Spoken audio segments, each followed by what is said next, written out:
मेरे प्यारे दोस्तों एवं सज्जन मित्रों, हम बताने जा रहे हैं Muslim family law. First year का जो पेपर है वो second Muslim family law Mohammedan family law के बारे में हम आपको संक्षिप्त में बताएंगे। तो मुस्लिम विधि क्या है, इसके बारे में संक्षिप्त जानकारी, उसके मुख्य बिंदु हम आपको बताएंगे और इसी के ज़रिए आप साधारण भाषा में समझ पाओगे कि मुस्लिम विधि क्या होता है और क्या इसमें मुस्लिम विवाह के स्रोत क्या हो सकते हैं, और इसके अलावा मुस्लिम शादी और यानी कि निकाह, इसके आधार बिंदु क्या है, उसके बारे में हम आपको संक्षिप्त जानकारी देंगे। तो बने रहिए हमारे साथ, लेकिन हमारे चैनल को सब्सक्राइब करना ना भूलें। हम बने रहेंगे आपके साथ और आपके लिए लाते रहेंगे ऐसे ही शॉर्ट वीडियो, ताकि आप जानकारी के लिए अच्छा समझ सकें। तो स्टार्ट करते हैं मुस्लिम विधि।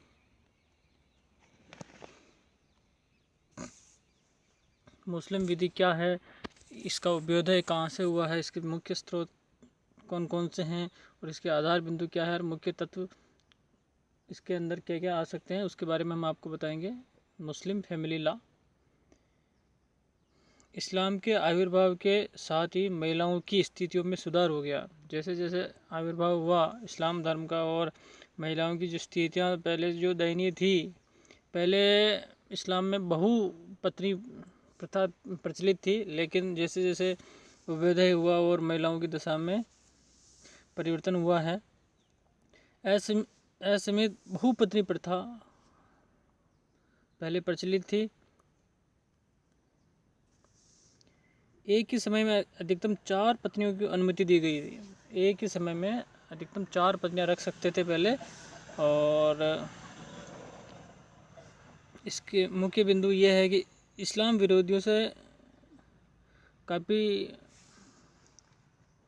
मशक्क़त करनी पड़ी मुस्लिम महिलाओं को, और इसी के सीमित पत्नीत्व की अनुमति देना ही एकमात्र व्यवहारिक उपाय रह गया था। पति से यह कठोर अपेक्षा है कि वह अपनी सभी पत्नियों के साथ समानता का व्यवहार करें। अनेक मुस्लिम विद्वान कुरान की सुसंगत आयत की मूल भावना के आधार पर यह दावा करते हैं कि कुरान एक पत्नीत्व के पक्ष में है, और मोहम्मद साहब ने 4 निकाह किए थे। उनके इस आचरण को परंपरा सुन्नी की परिस्थिति प्राप्त है। अतः यह माना जाता है कि मुस्लिम पुरुष एक ही समय पर 4 पत्नियां रख सकता है, लेकिन हिंदुओं में ऐसा नहीं है। तुलनात्मक रूप से देखें तो हिंदुओं में सिर्फ शादी करना एक संस्कार के साथ साथ एक पत्नी रखने की ही परंपरा है। और इसी के साथ आगे बढ़ते हैं श्रीमान।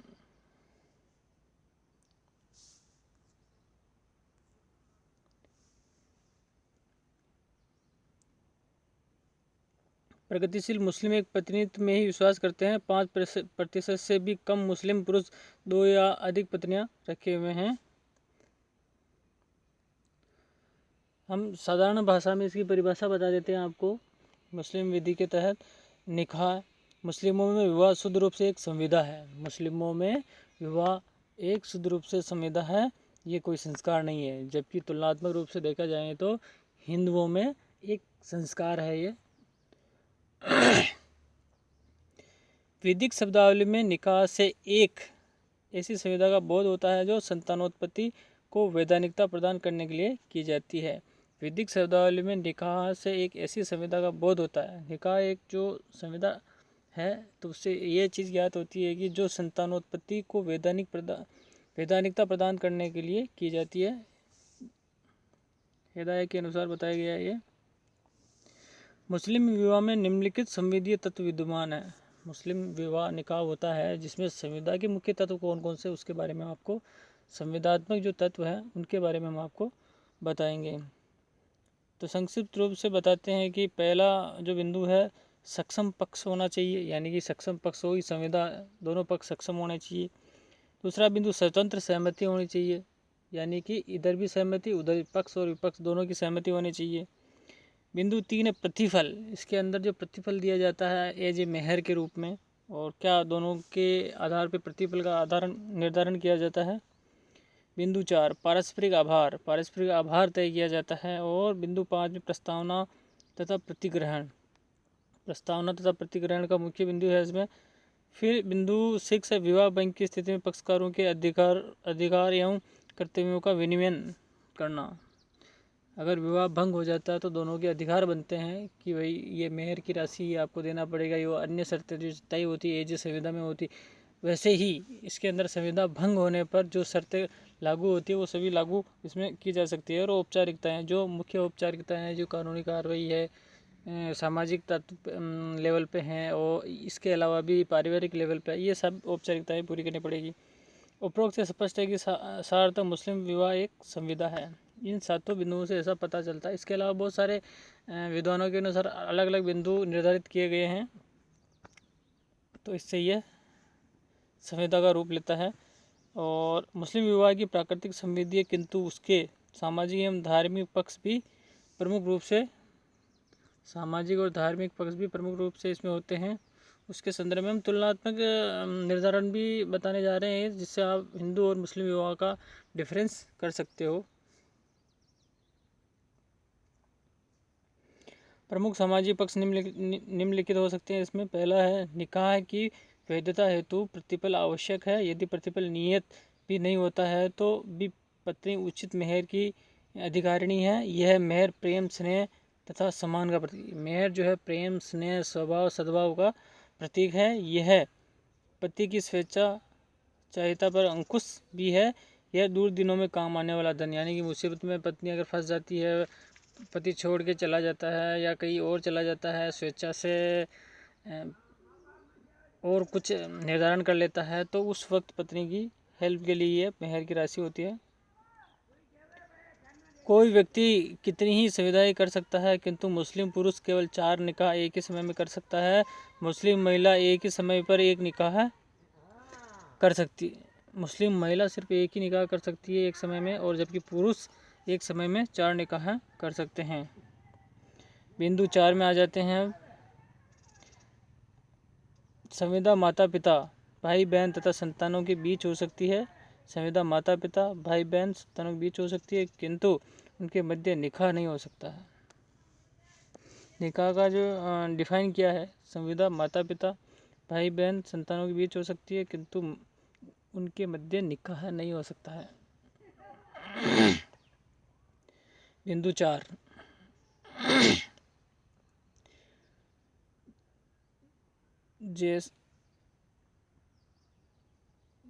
बिंदु 4 में आते हैं अपन, धार्मिक यात्रा, हज। धार्मिक यात्रा यानी हज के दौरान निकाह नहीं किया जा सकता है।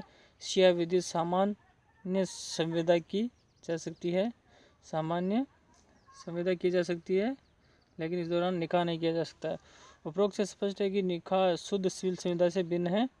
जो शुद्ध सिविल संविदा होती है उससे भिन्न है। निकाह के धार्मिक पक्ष भी है। प्रत्येक मुस्लिम महिला तथा पुरुष निकाह पर अधिकार रखता है। बिना किसी उचित कारण के अविवाहित रह जाना कुरान के विरुद्ध होता है। ये एक अधार्मिक कृत्य होता है। इसका उदाहरण हम अनीस बेगम बनाम मोहम्मद अस्तफ़ा हुसैन से जान सकते हैं। न्यायमूर्ति सुलेमान ने यह प्रेषित किया है कि मुस्लिम निकाह संविदा के अतिरिक्त एक धार्मिक संस्कार तथा आचरण भी है। ये अपने अनीस बेगम बनाम मोहम्मद अस्तफ़ा हुसैन, न्यायमूर्ति सुलेमान ने प्रेषित किया था। और विधि मान्य विवाह की आवश्यक अपेक्षाएं, विधि मान्य उसकी विवाह के दोनों पक्ष सक्षम होने चाहिए। पक्षकारों की स्वतंत्र सहमति आवश्यक है। विवाह की औपचारिकताओं की संतुष्टि होना चाहिए। सक्षम पक्षकार, यौनावस्था की आयु प्राप्त हो, स्वच्छ तो मुस्लिम हो। इसी के संदर्भ में अपन आगे बढ़ते हैं। इस हेतु अभिभावक का वरीयता क्रम इस प्रकार है। यौनावस्था अप्राप्त व्यक्ति निकाह के लिए वयस्क नहीं माना जाता है। वह स्वयं अपना विवाह नहीं कर सकता है, वह अवयस्क माना जाएगा। संरक्षक की सहमति से अवयस्क का विवाह हो सकता है। इस हेतु अभिभावक का वरीयता क्रम इस प्रकार है। पिता, पितामह, भाई या पितृ कुल के अन्य सदस्य, माता व पिता, मामा या मातृकुल के अन्य सदस्य। स्वतंत्र सहमति इसका प्रमुख बिंदु है। विधि मान्य मुस्लिम विवाह के लिए स्वतंत्र सहमति आवश्यक है। यह सहमति पक्षकारों की या उनके अवयस्क होने पर उनके संरक्षक की हो सकती है। अतः कपट, मिथ्या, देश, मूल या प्रपीड़न आदि के अधीन प्राप्त की गई सहमति दूषित सहमति होगी, फलतः विवाह वैध न होगा। औपचारिकताओं की संतुष्टि, जो औपचारिक प्रक्रियाएं हैं वो भी पूरा होना चाहिए। विधिमान्य निकाय हेतु औपचारिकताओं की जो प्रपूर्ति की जाती है वो भी कंप्लीट होनी चाहिए। प्रस्ताव या स्वीकृति, प्रस्ताव तथा स्वीकृति की पारस्परिकता, साक्ष्यों की उपस्थिति और पंजीकरण, निकाह सार्थ एक सिविल संविदा है। निकाह सार्थ एक सिविल संविदा, अतः प्रस्तावना तथा प्रतिग्रहण इसकी प्रथम अपेक्षा है। प्रस्ताव तथा प्रतिग्रहण एक ही बैठक में होने चाहिए। निकाह हेतु इच्छा व्यक्त करना प्रस्ताव कहलाता है। निकाह हेतु इच्छा व्यक्त करना प्रस्ताव कहलाता है। प्रस्ताव वह एक उसके विभाग द्वारा किया जाना चाहिए। इसकी स्वीकृति वधु या उसके विभाग द्वारा होनी चाहिए। प्रस्ताव तथा प्रतिभ्रमण निश्चयक एवं स्पष्ट होने चाहिए। प्रस्ताव या प्रतिग्रहण का लिखित होना आवश्यक नहीं है। लिखित प्रस्ताव होना आवश्यक नहीं है, मौखिक भी हो सकता है। पक्षकारों के मध्य प्रतिष्ठित संबंध पक्षकारों के मध्य प्रतिषिद्ध संबंध नहीं होना चाहिए। विवाह के पक्ष प्रतिष्ठित संबंधों में नहीं होने चाहिए। निषेध दो प्रकार, संपूर्ण निषेध और सापेक्ष निषेध। संपूर्ण निषेध के उल्लंघन में निकाह शून्य होगा। पूर्ण प्रतिषिद्ध के निम्नलिखित तीन आधार है: रक्त संबंध, निकटता, तात्पर्य संबंध। सापेक्ष निषेध है जिनका पालन करना अनिवार्य नहीं है किंतु इनका पालन उचित माना गया है, अतः सापेक्ष निषेध आज्ञात्मक न होकर निर्देशात्मक है। सापेक्ष निषेध के निम्नलिखित आधार हैं: विधि विरुद्ध संयोजन, पांचवा विवाह, अमुस्लिम से विवाह, साक्ष्यों की अनुपस्थिति, इद्दत के दौरान विवाह और हज के दौरान विवाह। प्रतिषिद्ध निषेध कौन कौन से? प्रतिषिद्ध निषेध रक्त विवाह, निकटता और धात्रेय संबंध। और सापेक्ष निषेध है विधि विरुद्ध संयोजन, पांचवा विवाह, अमुस्लिम से विवाह, साक्ष्यों की अनुपस्थिति, इद्दत के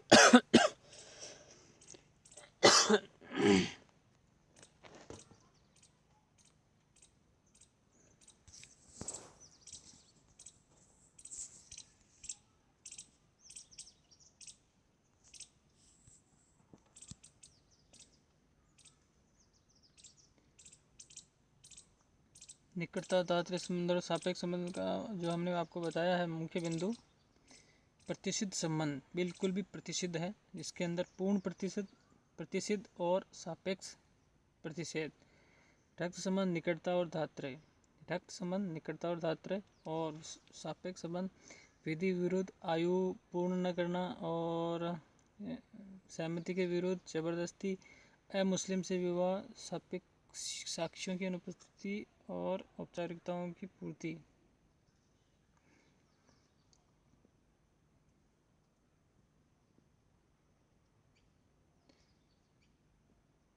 विविध निषेध कौन कौन से हो सकते हैं? वेद निकाय के निम्नलिखित विधिक परिणाम हो सकते हैं। वेद निकाय के निम्नलिखित परिणाम हो सकते हैं, वो कौन कौन से हैं? पहला, पति पत्नी की परिस्थिति, लैंगिक संबंध वेद, संतो धर्मज, पारस्परिक उत्तराधिकार, दोनों पक्ष प्रतिषेध संबंधों की परिधि में पत्नी मेहर की अधिकारिणी होगी, तलाक होने पर इद्दत पालन, पति पत्नी के विरुद्ध भरण पोषण की अधिकारिणी।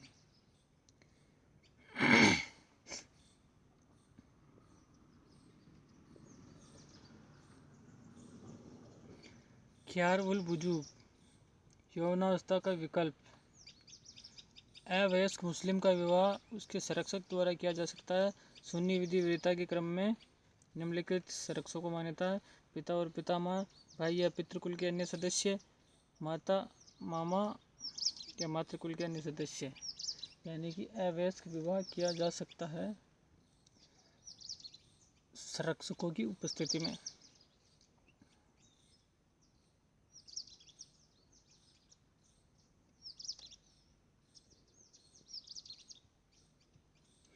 मुस्लिम विधि के अंतर्गत यौनावस्था के विकल्प के संबंध में महत्वपूर्ण विधि निम्न है।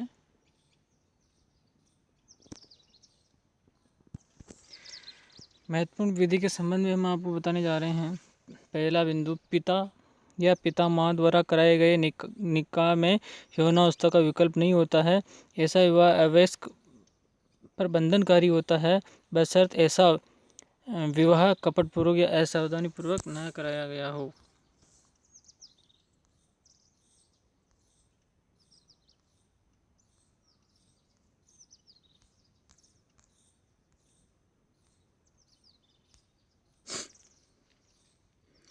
सन 1939 से पहले पति या पत्नी दोनों के लिए यौनावस्था के विकल्प संबंधी नियम समान थे।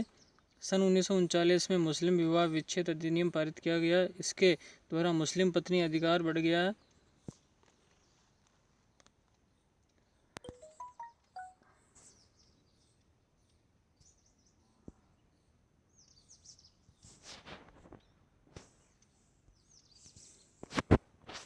मुस्लिम पत्नी को यौनावस्था का विकल्प 18 वर्ष की आयु तक ही प्राप्त है, तब तक बना रहता है जब तक वे इसका प्रयोग न करें। लैंगिक सहवास यौनावस्था के विकल्प का अंत कर देता है, बशर्ते सहवास पत्नी की इच्छा के विरुद्ध या अवयस्क पत्नी के साथ न हुआ हो। यदि यौनावस्था के विकल्प का प्रयोग करते हुए विवाह अस्वीकार कर दिया जाता है तो वह स्वयं ही विवाह विच्छेद नहीं माना जाता है। विवाह भंग के लिए न्यायालय द्वारा पुष्टिकरण आवश्यक है। अब विवाह विच्छेद होता है, उसके अंदर मेहर का जो है तय किया जाता है। वो किस आधार पर किया जाता है? मेहर वह धनराशि या संपत्ति है जो विवाह के फलस्वरूप पति द्वारा पत्नी को प्रतिफल स्वरूप प्यार, स्नेह और विश्वास के रूप में दिया जाता है। मुस्लिम विवाह एक संविदा है, मेहर इस संविदा का प्रतिफल है। मुस्लिम विधि में मेहर न तो पत्नी का मूल्य और न ही लैंगिक संबंध का प्रतिफल है।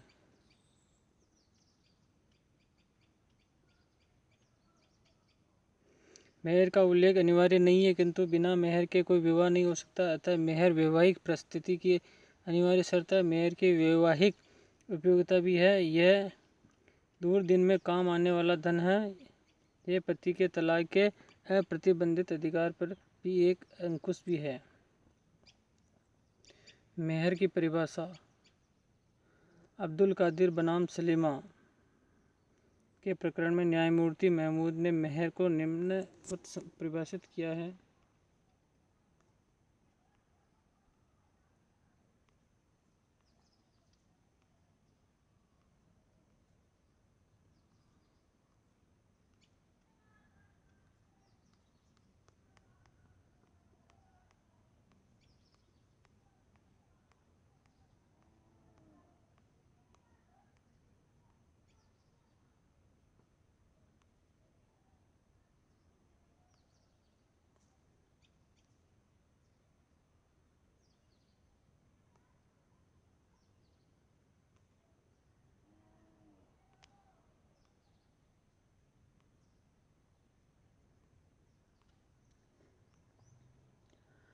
अब हम आपको बताने जा रहे हैं मेहर का साधारण भाषा में वर्गीकरण। मेहर कितने प्रकार की होती है उसके बारे में। मेहर मिसल, मेहर मुसम्मा, उचित मेहर, निश्चित मेहर। मेहर निकाह का एक अनिवार्य तत्व है। पत्नी उचित मेहर की अधिकारिणी होगी। हमीरा बीवी बनाम जुबैदा बीवी की आवश्यक घटना है। उचित मेहर के निर्धारण हेतु निम्नलिखित बातें विचारणीय होगी। पत्नी का सौंदर्य व सौंदर्य, उसके निजी गुण, योग्यता, क्षमता तथा पारिवारिक पृष्ठभूमि, पिता का सामाजिक स्तर, पितृकुल में मेहर धनराशि के उदाहरण या पितृकुल में प्रचलित प्रथाएं। निश्चित मेहर। सामान्यतः निकाह के पक्ष या उनके अभिभावक मेहर राशि नियत कर लेते हैं। ऐसा निर्धारण विवाह के पूर्व, विवाह के समय या विवाह के बाद भी हो सकता है। निर्धारण मौखिक या सिविल हो सकता है। अभिभावक द्वारा नियत मेहर पक्षकारों पर अबाध्यकारी होता है। संरक्षक मेहर के भुगतान के लिए दायी न होगा, पति ही उत्तरदायी होगा। मुस्तफा फातिमा बीवी। पति के असमर्थ होने पर निकाह संपादित कराने वाला अभिभावक मेहर के भुगतान हेतु निजी दायित्व के अधीन होगा। सिया विधि के अंदर बता देते हैं हम आपको साधारण भाषा में। मेहर की विषय वस्तु कोई भी मूल्यवान वस्तु, धनराशि या संपत्ति। चल अचल, मूर्त या अमूर्त कोई भी संपत्ति। प्रलाप किसी प्रकार या जीवन बीमा पॉलिसी का लाभ। पति द्वारा पत्नी को कुरान का पाठ कराना। पति द्वारा एक निश्चित अवधि तक पत्नी की सेवा करना या उसका वचन देना। इसके संदर्भ में आता है ये मेहर से संबंधित। विधि सम्मत की गई निम्नलिखित अपेक्षाएं क्या क्या। माफ़ी करते समय पत्नी वयस्क एवं स्वस्थ होनी चाहिए। ऐसी माफ़ी हिबा ए मेहर कहलाती है। इस संबंध में थोड़ी अनिश्चितता है कि माफ़ी के संबंध में वयस्कता की आयु 15 वर्ष या 10 वर्ष होगी। माफ़ी स्वतंत्र सहमति के अधीन होनी चाहिए। माफ़ी सिविल होनी चाहिए। मुस्लिम विधि में मेहर की संकल्पना यहाँ है कि निम्नलिखित में से साधारण भाषा में हम आपको बता देते हैं कि आधार पर इस अधिकारों से वंचित नहीं किया जाता। जो मुख्य अधिकार क्या क्या। पत्नी ने पति की हत्या कर दी है। पत्नी ने आत्महत्या कर ली है। पत्नी ने इस्लाम त्याग कर कोई अन्य धर्म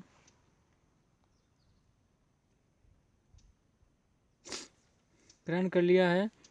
पत्नी दुष्चरित्र या जारता की दोषी है। मेहर का अधिकार परिवर्तनीय। परिवर्तन के निम्नलिखित तरीके। दाम्पत्य अधिकारों से इनकार। ऋण की भांति मेहर का परिवर्तन। विधवा के प्रति धारण का अधिकार। दाम्पत्य अधिकारों से इनकार। यदि मेहर तलाक देय हो तथा पक्षकारों के मध्य लैंगिक संबंध न हुए हो तो पत्नी तब तक संभोग से इनकार कर सकती है जब तक कि पति मेहर का भुगतान नहीं कर देता। विशेष तौर से हैं ये। और ऋण की भांति मेहर का परिवर्तन। अंशतः मेहर एक प्रत्याभूत ऋण है। पति ऋणी माना जाता है तथा पत्नी ऋणदाता। अंशतः मेहर या अनुयोज्य दावा वाद प्रस्तुत करके इसे ब्याज सहित वसूला जा सकता है।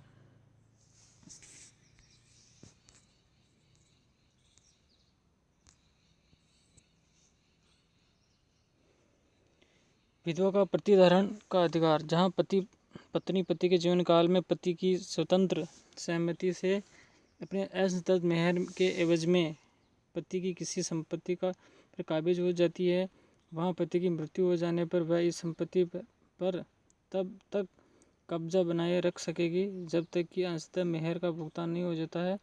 विधवा का यह अधिकार प्रतिधारण का अधिकार कहलाता है। कपूर चंद्रा एंड कदरुनिसा जो 1950 का जो मामला था उससे आप समझ। मैना बीवी बनाम चौधरी वकील अहमद 1925 में भी धारणाधिकार केवल कब्जे का अधिकार है। इसके संदर्भ में भी आप समझ सकते हो। ये तो हुआ निकाह और मेहर के संबंध में। अब बताते हैं हम आपको सामान्य भाषा में तलाक क्या होता है उसके संदर्भ में। कानूनी तलाक स्वतंत्र सहमति से तलाक। दोनों पक्षों की स्वतंत्र सहमति से तलाक। साथ में नहीं रहने योग्य स्थिति में तलाक। उसके बारे में हम आपको साधारण भाषा में सिंपल में बताएंगे आपको सामान्य रूप से तलाक क्या होता है। पैगंबर मोहम्मद के अनुसार विधि द्वारा स्वीकृत चीज़ों में विवाह विच्छेद सबसे निकृष्ट चीज़ है। पैगंबर साहब के अनुसार क्या है, विवाह विच्छेद सबसे निकृष्ट चीज़ है। दूसरा बिंदु, मुस्लिम विधि में विवाह विच्छेद संबंध नियम मानसिकता पर आधारित है। बिंदु 3, पत्नी खुला या मुबारत द्वारा विवाह संविदा भंग कर सकती है। मुस्लिम विवाह विच्छेद अधिनियम 1939 के अंतर्गत भी यह विवाह विच्छेद की आज्ञप्ति प्राप्त कर सकता है। बिंदु 4, विवाह विच्छेद तलाक इलाका जिहार के रूप में हो सकता है। यह पत्नी के लिए उपलब्ध साधन है। अब बता देते हैं हम आपको विवाह विच्छेद के प्रकार, यानी कि डाइवोर्स तलाक के क्या क्या प्रकार हैं। दैवी कृत्य द्वारा पति पत्नी की मृत्यु। पक्षकारों के कृत्य, एक तो दैविक कृत्य यानी पति या पत्नी दोनों में से किसी एक की मृत्यु हो जाती है तो सामान्यतः हो ही जाता है। और पक्षकारों के कृत्य, न्यायिक कार्रवाई द्वारा न्यायिक ढंग से मुस्लिम विवाह विच्छेद अधिनियम 1939 की पत्नी के आवेदन पर और न्यायिकेतर ढंग।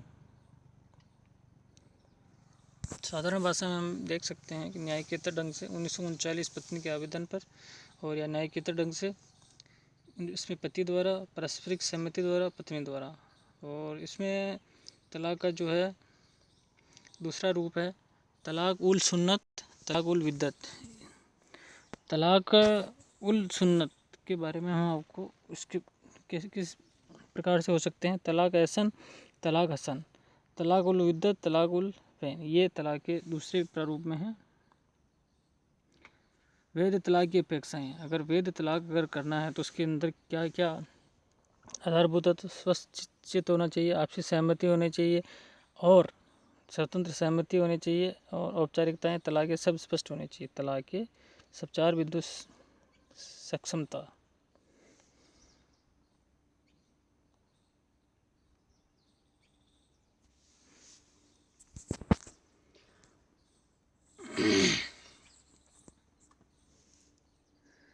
अब ये तो हो गया तलाक का, जो भी तलाक के प्रकार, तलाक उल सुन्नत या तलाक उल राज्य, तलाक अहसन, तलाक हसन, तलाक उल विद्दत या तलाक इल वैन, यह मोहम्मद पैगंबर साहब पर आधारित है, अतः ये अनुमोदित तलाक है। इसमें प्रतिसरण की संभावना बनी रहती है तथा शिया या सुन्नी दोनों विधियों में मान्य है।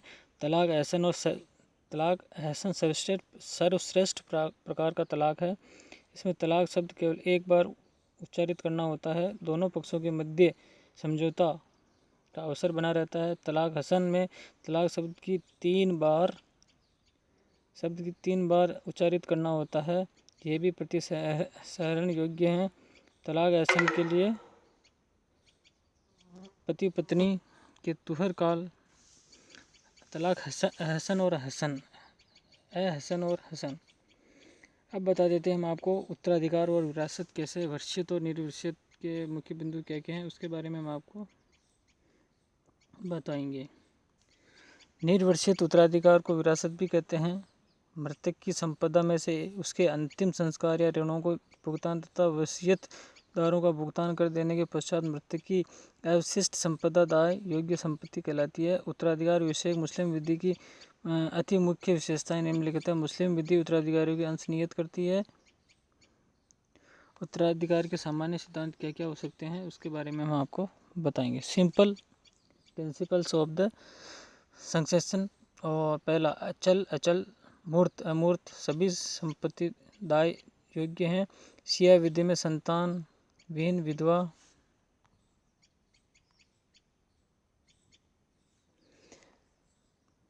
पति की केवल चल संपत्ति में 1/4 अंश प्राप्त करती है। मुस्लिम विधि पृथक संपत्ति तथा संयुक्त संपत्ति की सामान्यता नहीं देती, अतः मुस्लिम विधि में पैतृक संपत्ति तथा स्वअर्जित संपत्ति के संबंध में उत्तराधिकार संबंधी भिन्न नियम नहीं है। मुस्लिम विधि जन्मसिद्ध के उत्तराधिकारी के सिद्धांत की मान्यता नहीं देती है। जन्मसिद्ध अधिकार का सिद्धांत हिंदू विधि का सिद्धांत है। रोमन, आंग्ल तथा हिंदू विधियों में प्रतिनिधित्व का सिद्धांत उत्तराधिकार का प्रमुख सिद्धांत है। मुस्लिम विधि में यह सिद्धांत मान्य नहीं है। मुस्लिम विधि के अंतर्गत निकटवर्ती संबंधों मृत्यु के पूर्ववर्ती संबंधियों के अधिकार को समाप्त करता है।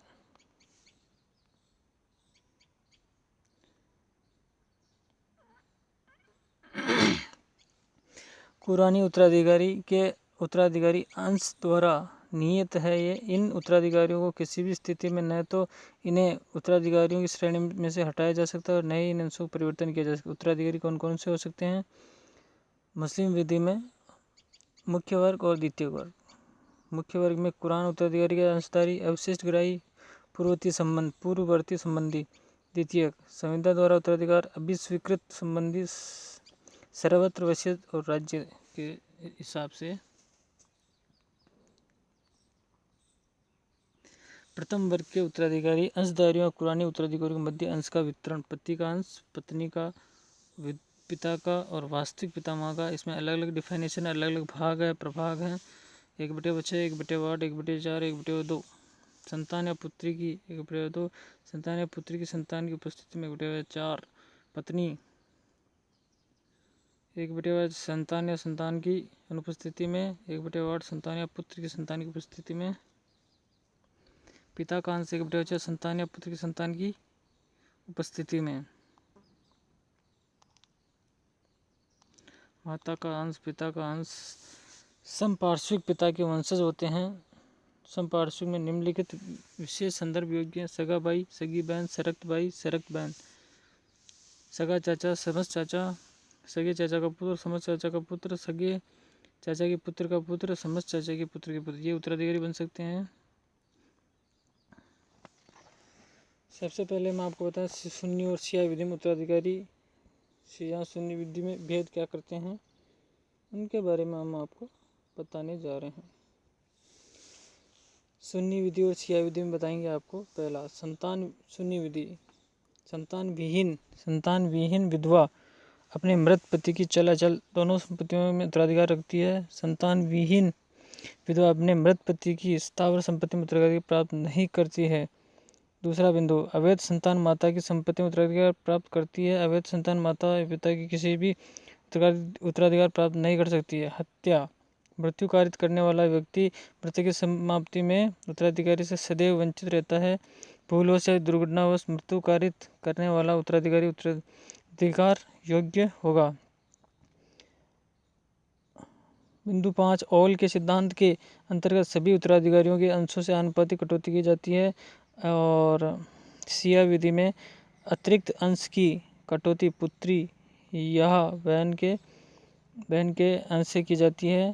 बिंदु 6, रक्त के सिद्धांत के अंतर्गत केवल पति या पत्नी वापसी में शामिल नहीं होते हैं। बिंदु 6, पति पत्नी की अतिरिक्त कुछ परिस्थितियों में माता तथा सहोदर भाई बहन वापसी में भाग नहीं ले सकते हैं।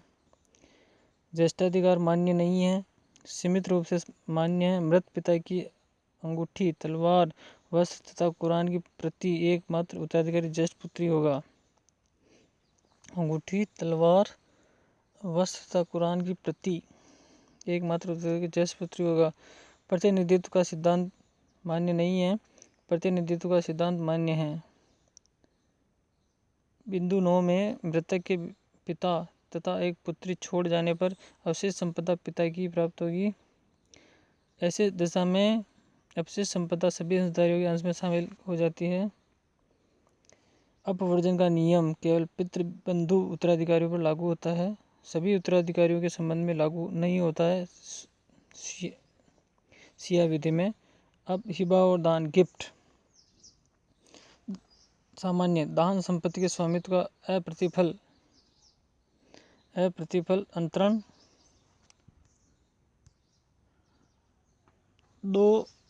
दान दो जीवित व्यक्तियों के मध्य संपत्ति का अंतरण है। संपत्ति का अंतरण अधिनियम में दान विषयक प्रावधान दिए गए हैं। ये उपबंध मुस्लिम विधि के अंतर्गत किए जाने वाले दान हिबा को प्रशासित नहीं करती है।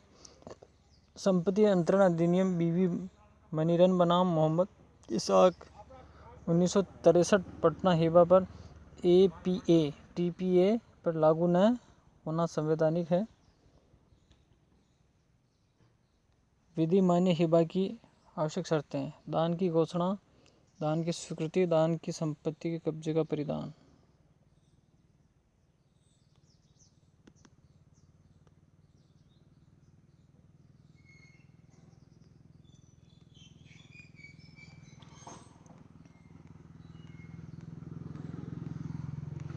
तो प्यारे दोस्तों, सज्जन मित्रों, बने रहिए हमारे साथ, हम बने रहेंगे आपके साथ और ऐसी जानकारी हम आपके पास लाते रहेंगे।